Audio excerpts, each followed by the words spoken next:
más recientemente, donde estaba en la Universidad de Vic, en la provincia de Barcelona, y donde vivo, donde han crecido mis hijos también, empezaron a producirse fenómenos vinculados al enorme flujo migratorio que hubo en la zona de Vic de familias procedentes del norte de África. En concreto, ha habido dos experiencias que llamaron la atención de los medios de comunicación. Una es una propuesta de reparto, se denominaba así, de los niños y niñas de Vic en las diferentes escuelas de la ciudad, públicas y concertadas. Se dio el llamado modelo Vic de equilibrio de todas las escuelas de la ciudad.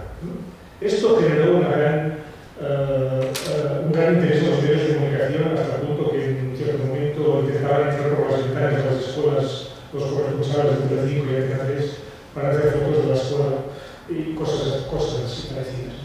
Hace un tiempo también se crearon unos espacios previos a la escolarización para los niños y las familias que acaban de llegar a la ciudad. También fue muy polémico. También vinieron todos los medios nacionales e internacionales de la prensa. En Vic también hay otros elementos que han hecho que, digamos, la relación entre medios de comunicación y inclusión e interculturalidad pues, fuera un tema de análisis para algunos de nosotros. Por lo tanto, voy a hablar un poco a partir de estas experiencias y, en todo caso, empezaré con tres fotografías. Esta es la primera, esta es la segunda, esta es la tercera. Estas tres fotografías, o cuatro, o ellos, son de la misma escuela. Una escuela que tiene más del 80% de niños y niñas, hijos de familias de inmigrantes. No son los niños inmigrantes nacidos en Vic, son como yo, nacidos en Vic. Y es una escuela que es la mejor escuela de Vic.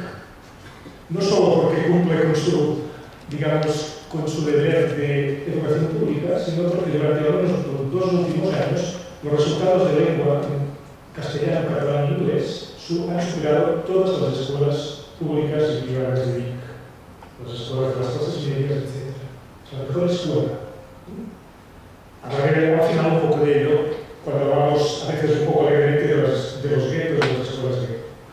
Estas fotografías, la primera, donde se ve las madres magrebíes que van a la escuela, es la que apareció en la primera página del diario de ámbito nacional, en el caso del país. Las otras fotografías no han salido nunca en primeras páginas. ¿Qué quiero decir con ello? Primero, que es muy difícil que la vida de la escuela tenga una correspondencia en los medios de comunicación. Tiene otros ritmos, es muy difícil de trasladar. Ahora tenemos nuevos formatos, documentales, hay algunas películas, se acaba de estrenar una otra película francesa muy interesante sobre filosofía con niños en P4 y en P5, que se llama Esto solo es el principio. Pero es difícil que la educación sea bien reconocida en los medios, porque normalmente los elementos más espectaculares o más conflictivos son los que aparecen más fácilmente. Está bien que aparezcan las madres que van a los niños a la escuela, hay unos charcos, el día en Vic hace mucho frío, el invierno, llueve, la niebla, pero ¿por qué no sé?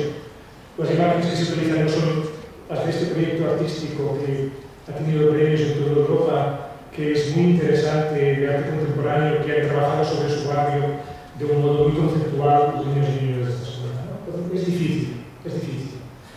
Por un lado, pues, la dificultad a veces de trasladar el mundo de la escuela o de la educación social, de los ámbitos educativos, al mundo de los más media, y también la necesidad que los que trabajamos en el ámbito educativo seamos capaces de construir discursos locales, discursos locales que puedan contrarrestar los discursos generales, los discursos hegemónicos.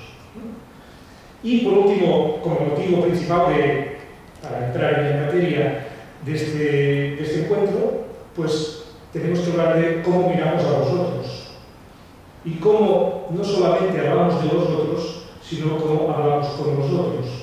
Y en esta tarea tenemos que ver, pues, qué papel tienen los medios de comunicación. Yo aquí, digamos, soy estoy acompañado de dos periodistas, por lo tanto mejor ellos explicarán mejor qué supone trabajar desde los medios. Yo hablo desde mi perspectiva de profesor y de pedagogo. Los medios son mediadores sociales, los periódicos, la televisión, las redes sociales son mapas para circular en un mundo cada vez más diversificado, modelan cultura, son modos de ritual, son formas en que se transmite la autoconciencia de la sociedad, etcétera, etcétera. Nos preguntamos si la realidad se construye o si la realidad se representa, o las dos cosas a la vez, o qué es antes la gallina o el huevo. No todo es... No quisiera hacer un discurso de mirar qué mal que se transmite esto que es que los periodistas tienen una maldad intrínseca, o es que las empresas... Bueno, esto es mucho más complicado y más matizable, ¿no? Hay muchos flujos irregulares, ambivalentes, contradictorios, hay presiones, hay influencias, ¿no? Pero a nosotros nos sirve para entender un poco dónde estamos. Y no tenemos que perder de vista que lo que nosotros recibimos tiene que ver con quién vivimos, en qué entorno vivimos, la intersubjetividad, qué piensa mi pareja, qué piensan mis hijos, qué piensan mis colegas de la facultad, los contextos, los escenarios donde se producen las acciones humanas y el carácter político de las acciones sociales. Hoy, digamos que la voluntad, capacidad de ser ciudadano español puede depender de tener muchos millones para comprar un piso, ¿no? O sea, por lo tanto, las políticas determinan una concepción de lo que es un extranjero o un español, ¿no? Y para nosotros es muy importante educarnos en las condiciones en que se tiene que educar. Tenemos que entender el contexto y no solo desear que las cosas que impiden el desarrollo de nuestra profesión desaparezcan por arte de magia, sino que tenemos que procurar, en la medida de lo posible, que desaparezcan. Y por lo tanto, las representaciones sociales son unos elementos que nos ayudan a entender en qué sociedad vivimos. Y nuestra sociedad tiene problemas gordos, no todos vivimos y sabemos, y tiene que ver con un elemento tan claro como la ausencia de confianza. La ausencia de confianza va claramente en contra de una sociedad bien gestionada. Si se rompe la confianza, pues la gestión de la sociedad será muy difícil. Si hay sectores que han decidido que los que no sigan pues se pierden, pues esta sociedad tiene dificultades para continuar. La concepción del inmigrante, del extranjero, pues depende del color, depende del dinero, depende de la mochila, del capital cultural, capital económico.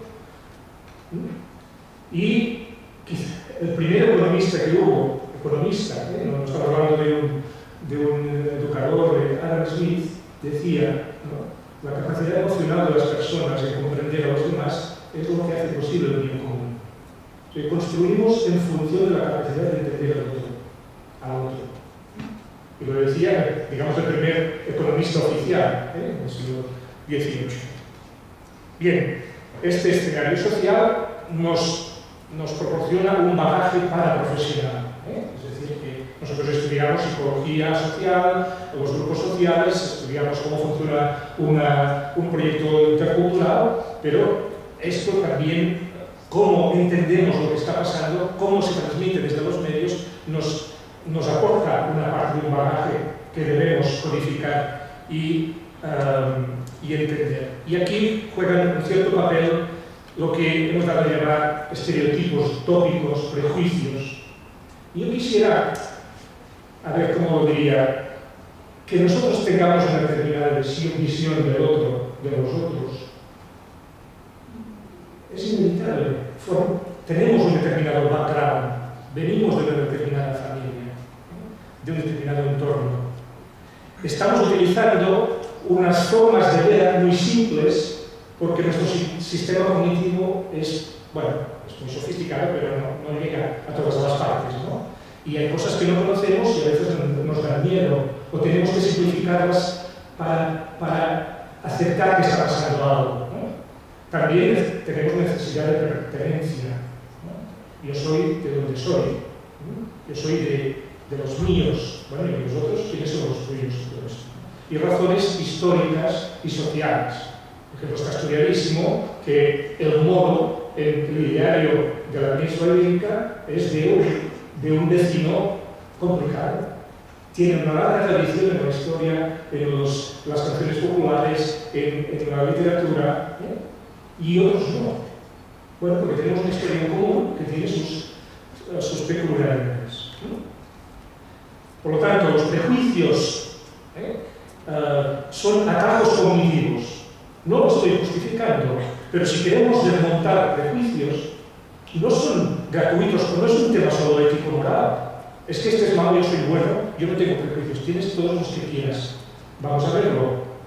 Pero lo que pasa es difícil que puedan cambiarse si no cambian cosas concretas, ¿no?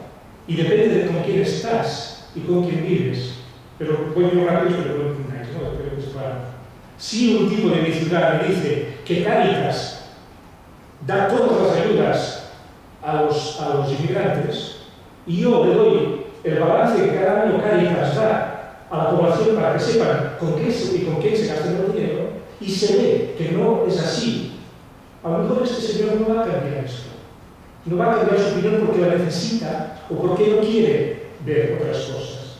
Por lo tanto, el trabajo que hacen, por ejemplo, muchos grupos como los que colaboramos, de grupos antirrumores, que decimos allí en muchos municipios, ¿no?, que trabajan contra los rumores interesados, tenemos que entender que los prejuicios y estereotipos no son una cuestión puramente de buena voluntad, sino que están fuertemente anclados en situaciones económicas, sociales y políticas que juegan un papel importante y que los medios de comunicación pueden diluir, acentuar en función de muchos otros elementos.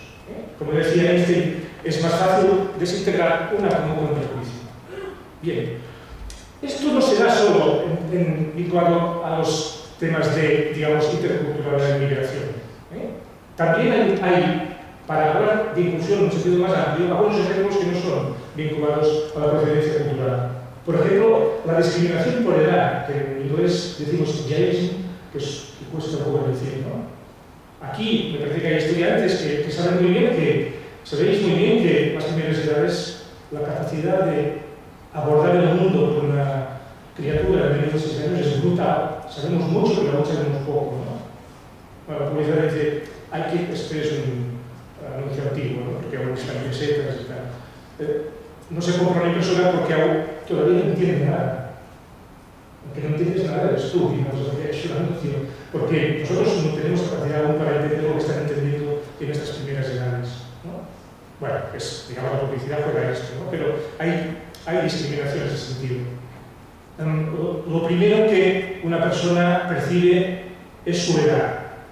Es una broma, ¿no? Esto es un anuncio que se hizo en Inglaterra en una semana para luchar contra la discriminación por edad. Es una mujer mayor que de buen ver y por lo tanto juega un poco, decir, lo primero que se ve es la edad que tiene, ¿no? O este otro, ¿no?, inútil, malhumorado, pasada de moda, una carga, luego está Lisa, que es con nombre propio, rubita y en fin, ¿no? Y también es de esta semana para trabajar contra la discriminación en relación a la edad. O sea que los prejuicios, ¿no?, o los tópicos sobre los otros, puede ser por edades, puede ser por género, puede ser... Y los adolescentes, ¿no?, la pereza, la hormona desatada, ¿no? Resulta que en tercero de eso la hormona va por todos lados. Es así. Y con el profe de matemáticas están quietos, la hormona se ha parado o va con pilas, y con el de geografía la disparadísima. O sea, y todo depende de la hormona. Falta de compromiso, responsabilidad. O sea que estos adolescentes son marcianos que nadie los ha parido, ¿no? Son así, no son hijos de nadie, ¿no? Bueno, en fin, podríamos estar. Y luego aparece la mirada desconcertada. Esto podemos aplicar a los adolescentes, pero podéis poner otras cosas, otras personas, ¿no? Desconcertada, no sabemos quiénes son. Desde el conflicto, todo es problema, ¿no? Angustiada, ¿qué va a ser de ellos? ¿Qué va a pasar en el futuro? O irritada porque estamos ya hartos de ellos, ¿no? O sea, por lo tanto, podemos ir un poco más allá de los prejuicios en términos de procedencia cultural, pero es verdad, como ha escrito bien Dworkin cuando categoriza tipos de racismo, bueno, que hay un infrarracismo muy tenue, muy intuitivo, muy implícito, sin mala fe, que empieza por los prejuicios como forma incipiente de segregación. Pero también tendríamos que poder hablar sin tener miedo a hablar de las cosas, ¿no? Veo que es una persona que con ella empezamos, ¿no? Bueno, aquí tenemos que encontrar un punto medio para poder expresarnos sobre lo que pensamos y también ver cuándo tenemos que afrontar o combatir un determinado prejuicio o estereotipo. Voy a plantear algunos problemas que tenemos a la hora desde los medios, pero también desde los colectivos, grupos de la vida personal, de entender, digamos, a nuestros conciudadanos que acaban de llegar de otros países, ¿no? Primero, esto hemos trabajado con diferente gente, de grupos de investigación, en grupos de Autónoma, Emigra, con Maya Narciso y con otra gente. Y un primer aspecto, solo voy a resumir, no sé cómo sí, bueno. Perspectiva de la actividad sesgada. A ver, la confusión sobre recién llegado, inmigrante, extranjero, bueno, son cosas diferentes. Extranjero sería la condición legal, inmigrante, etc. Me voy a referir un poco más a la homogeneización interétnica. Los chinos son muy buenos en matemáticas, los indios saben mucho inglés. Bueno, hay indios que vienen de las zonas rurales y saben inglés, hay indios que vienen de Nueva Delhi y saben mucho de inglés. Hay chinos muy buenos matemáticos y chinos que no tanto. De golpe y porrazo, dejamos de pensar en términos de identidades múltiples, que nos gusta mucho, pero cuando tenemos que hablar de los inmigrantes, pues no, son una sola cosa. Es difícil hacerlo sin caer en ello, ¿no? Es normal.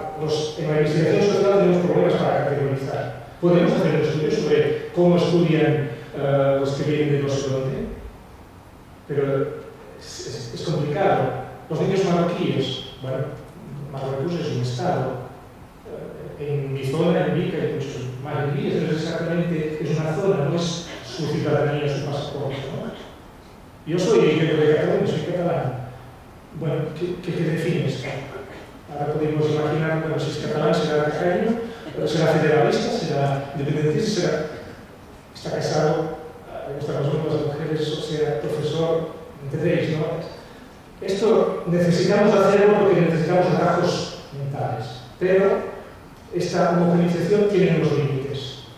Y yo puedo intuir cosas, los prejuicios tienen base cognitiva, los estereotipos tienen base cognitiva, pero, atención, porque hay altas capacidades en niños inmigrantes y hay niños con dificultades, con diversidades funcionales. Bueno, en fin, ¿no? Las chicas es una historia, los chicos es otra historia. ¿Qué pasa en secundaria en función del género con los niños y niñas que han resuelto bien su primaria, ¿no? Por lo tanto,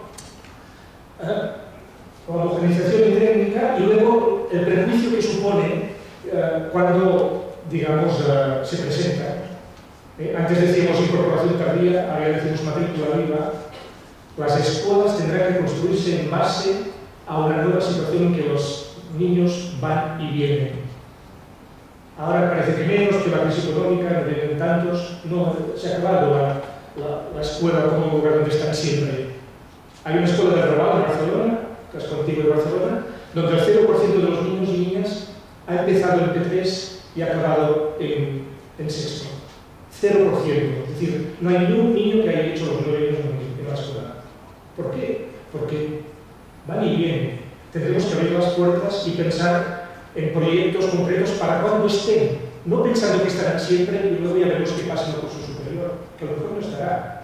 Pero esto valdrá para niños y niñas con dificultades económicas en su casa y para los hijos de los grandes rockers o jugadores de básquet o futbolistas de básquet, ¿no? Voy avanzando. Pero, un ejemplo, si llega a mitad del curso es un problema. Es un problema, pero ellos no son un problema. ¿Siempre es un problema? Pues no. Hay escuelas que lo han resuelto bien. Es un problema si la escuela no tiene las condiciones, los recursos o las capacidades. Es decir, si llega a la mitad del curso es un problema. Depende. Pero ya hemos dicho el dogma, ya está, seguro, es un problema. Pues no. Yo cuando iba a la escuela venía gente de curso. Venían las familias gitanas, venían los feriantes, los fiestas mayor, gente que entraba y salía. ¿Quién ha dicho que tengamos que estar todo el año juntos? La gramática escolar, la cultura escolar es muy fuerte, pero esto no es sagrado. Bien, solo seguimos. Atención, el sesgo de determinados conceptos. Una escuela gueto. Atención, que haya muchos niños y niñas de familias inmigrantes no necesariamente hace que una escuela sea un gueto. Porque por esto he empezado hablando de la mejor escuela de la ciudad. Hay gueto cuando está abandonado institucionalmente, cuando los propios profesores están hartos o se han especializado en la resignación. Hay estudios de que, bueno, como tenemos que trabajar, pues nos resignamos a tener esta gente aquí. Y lo hacemos de buena fe. No de buena fe, es que está la ley, es una obligación profesional. Pero, ¿qué le vamos a hacer? En cambio, hay escuelas que a partir de su contexto construyen proyectos de gran valor pedagógico. Por lo tanto, atención, el gueto está en la mirada de la gente, no en la composición de la escuela. Es cierto que la gente quiere ir, los autóctonos, pero es en la mirada de los que no están en esta escuela la que hace el gueto. Y por lo tanto, y a veces incluso lo decimos para denunciar el abandono de la escuela pública. Sí, pero atención, no caigamos en aún insistir en lo mal que está esto. Porque la escuela hace un servicio público y por lo tanto esta es una de sus funciones. Lo otro es que esté abandonada institucionalmente, socialmente y culturalmente. Es decir, algunos apuntes, porque segregación hay de todo tipo. En el internado suizo que van a los hijos de no sé quién, es una segregación. Es una escuela segregada.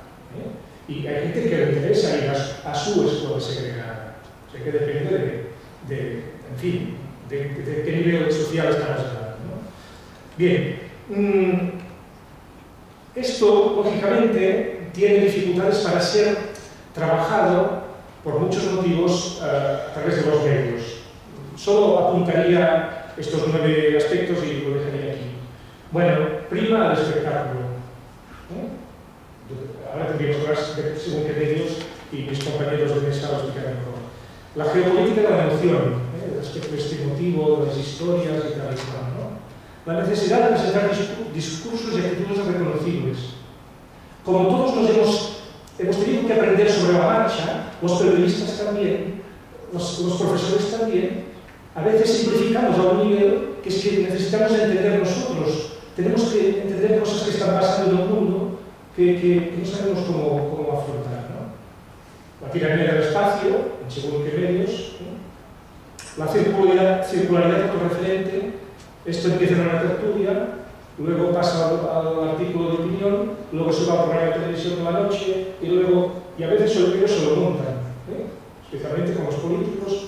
Y a veces son círculos autorreferentes y la vida, con perdón, va por otros lados, ¿no? El trabajo periodístico es muy precarizado, hay poca especialización en el campo educativo, esto lo saben bien mis colegas, y la agenda política determina, a través de las empresas, de los propietarios de los periódicos, determina claramente qué es lo que se tiene que decir.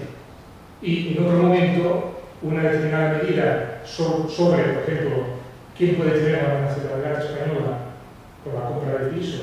Pues tendría otra dimensión mediática que la que tiene ahora por el contexto político en el que vivimos, ¿no? Por tanto, en fin, quería apuntar, por un lado, que lo que está en los medios tiene dificultades a veces de reconocerse con lo que está pasando, pero no es una situación de unos dicen y nosotros nos lo comemos, sino que esto es un juego mucho más interesante y tenemos que construir discursos alternativos. 2, atención, porque los prejuicios no caen del cielo y por lo tanto esto lo requiere entender por qué pasan las cosas. Y tres, desde el punto de vista del conocimiento del otro, entendido por otro, la persona inmigrante, creo que tenemos que revisar algunos aspectos que sitúan el inmigrante en un genérico que no utilizamos a veces para los que no son inmigrantes. De momento dejo aquí.